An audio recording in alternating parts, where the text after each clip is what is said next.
आम्ही फक्त काय करायचं, छत्रपती शिवाजी महाराजांच्या जयंत्या वर्षातनं 2-2, 3-3 वेळा करायच्या आणि सगळं काय करायचं, छत्रपती शिवाजी महाराजांनी करावं. अरे छत्रपती शिवाजी महाराज हा डोक्यावर घेऊन नाचायचा विषय नाही ना, तो डोक्यात घेण्याचा विषय आहे. आम्ही जयंत्या कशासाठी करतो, आम्हाला डॉल्बीवर नाचायचंय म्हणून. अरे जरा तरी विचार करा, रांगाच्या लांगा लागतात डॉल्बीच्या शिवजयंतीला.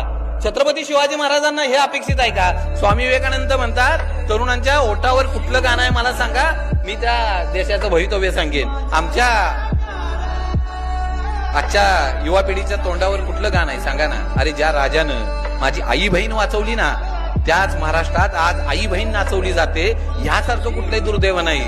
आज जर आपण गाणी बघतो ना, आज यात्रा समारंभात लाखोंची गर्दी होते. कशासाठी? गाणी ऐकण्यासाठी, कचकच कांदा कापताना ऐकायसाठी. प्रश्न पडतो मला, अरे ज्या राजाने छत्रपती शिवाजी महाराजांनी इथं स्त्री वाचवली, अरे जगात आदर्श माझ्या राजाचा तेवढ्यासाठी आहे. आम्ही कुठल्या वळणावर निघालो?